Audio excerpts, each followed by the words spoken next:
Welcome to our conversation on socialism, a topic that's as complex as, it is fascinating.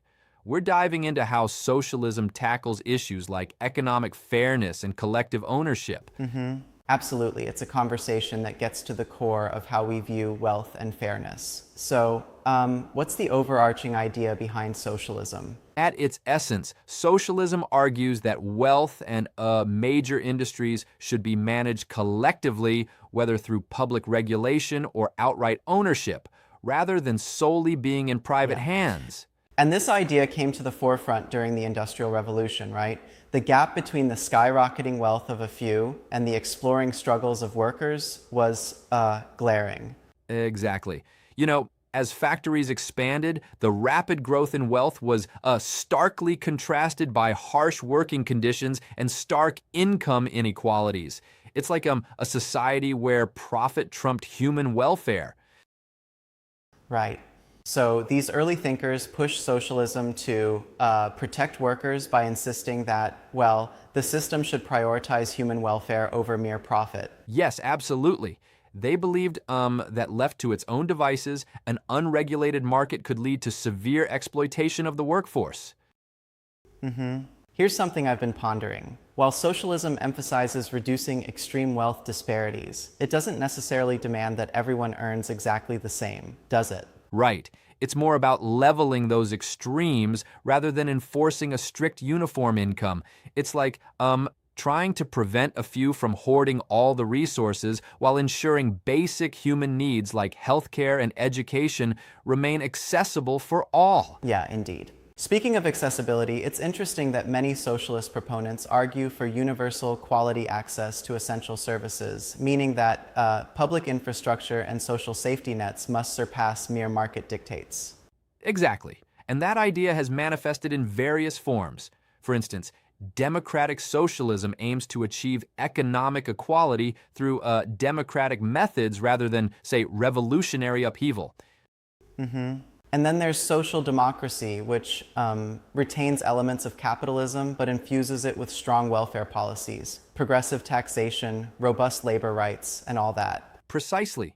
It's like having a mixed economy that strives to balance the fierce drive for innovation inherent in capitalism with the need to safeguard the social good. Right. But isn't there a flip side? Critics argue that too much government intervention can lead to inefficiencies and dampen entrepreneurial spirit. What do you make of that? That's a valid concern. Critics often say that when you overregulate, you might inadvertently discourage innovation and create bureaucratic sluggishness. It's sort of like, a well-oiled machine that gets clogged with too many filters. Right, and while that's a fair critique, supporters counter that ensuring basic human welfare trumps the pursuit of profit, especially when, left unchecked, it might foster elitism. Exactly. And what's also interesting is the historical impact. Socialist ideas have, over time, paved the way for public education, social security, and labor laws that improved working conditions.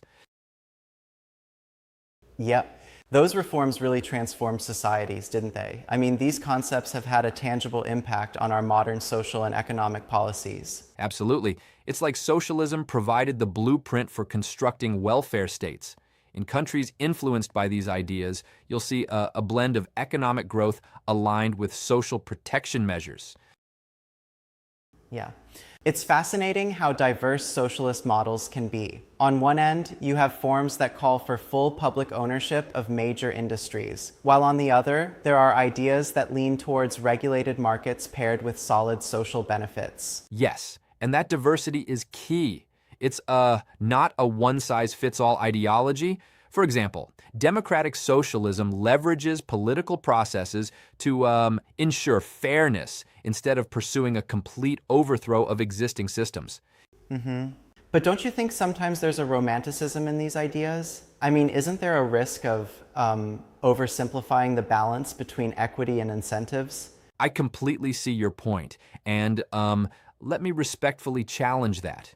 While it's true that an overemphasis on equality might risk reducing incentives, the reality is that many socialist reforms strike a balance. ensuring no one is left behind while still motivating productivity. Yeah, interesting angle. Right, but I sometimes wonder if when you tip the scale too far, it might stifle, some of the creativity and drive that fuels innovation in more capitalist setups. That's a legitimate critique. And it's why debates continue, finding that sweet spot between ensuring economic fairness and preserving the incentive for innovation is one of the biggest challenges. Surely. And speaking of challenges, it's clear that over the 20th century, socialism also came to be associated with revolutionary movements, especially those inspired by Marxist theory. Yes, and Marxism provided a more radical critique of systemic inequalities and class struggle, fueling movements that sometimes aim to completely replace capitalist systems. Right. That revolutionary aspect often gets a lot of headlines, but in everyday policy, we see socialist ideas working within a democratic framework to reform rather than replace. Exactly. It's like this duality. On one hand, you have the radical visions, and on the other, you have incremental changes like the welfare state and labor rights. And these ideas remain incredibly relevant today, especially when discussing issues like healthcare access, inequality, and even climate policy. Absolutely. The conversation today about who really should benefit from economic growth is practically a modern reflection of socialist debates.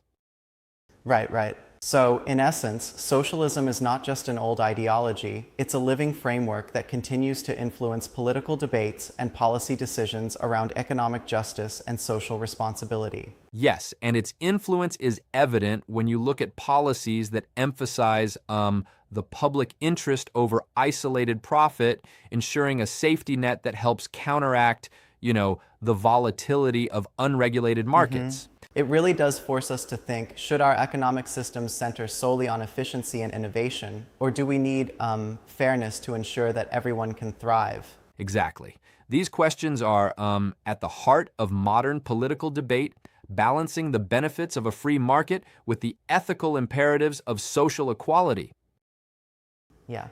And it's that tension between promoting economic growth and ensuring social justice that keeps the conversation lively and very much alive in policymaking circles today. Absolutely. It's like a constant dialogue between two vital principles that drive our societies forward.